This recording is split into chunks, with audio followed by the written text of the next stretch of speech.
ఒక చిన్న గబ్బిలం, ఒక పండు, అదే ఒక్క తప్పు 100 మందికి పైగా ప్రాణాలు తీసిన వైరస్కు కారణమైంది. ఈరోజు మనం తెలుసుకోబోయేది నిపా వైరస్ ఎలా పుట్టింది, ఎక్కడ మొదలైంది. మొదట నిపా వైరస్ ఎక్కడ కనిపించింది? 1998 సంవత్సరం.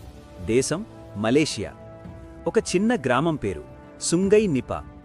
ఆ గ్రామం పేరు మీదే ఈ వైరస్కి నిపా వైరస్ అని పేరు పెట్టారు. అసలు వైరస్ ఎక్కడ ఉంది? నిపా వైరస్ అసలు పండ్ల గబ్బిలాల్లో ఉంటుంది.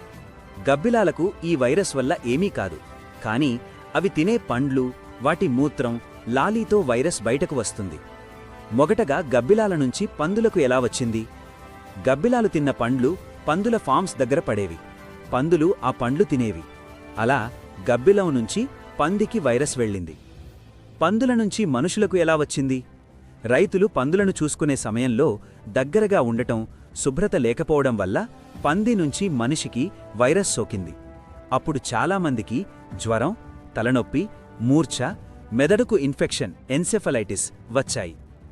తరువాత ఇతర దేశాలకు ఎలా పాకింది? మలేషియా తరువాత బంగ్లాదేశ్, భారత్, కేరళ దేశాల్లో కేసులు వచ్చాయి. ఎందుకు ఇది చాలా ప్రమాదకరం? ఇప్పటివరకు స్పెషల్ మందు లేదు, స్పెషల్ వ్యాక్సిన్ లేదు. మరణాల శాతం చాలా ఎక్కువ, 40 to 70%. మనం ఎలా జాగ్రత్త పడాలి? వెంటనే పండ్లు బాగా కడిగి తినాలి. గబ్బిలాలు ఉన్న చోట్ల జాగ్రత్త. అనారోగ్య వ్యక్తుల దగ్గర దూరం. జ్వరం ప్లస్ తలనొప్పి ఉంటే వెంటనే డాక్టర్.